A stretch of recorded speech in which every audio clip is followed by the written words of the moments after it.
மலரும்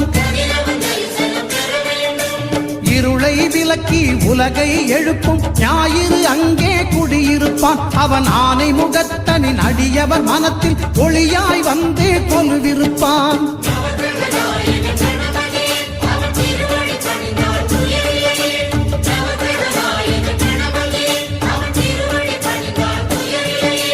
ஒன்பது கோளும் ஒன்றாய் காண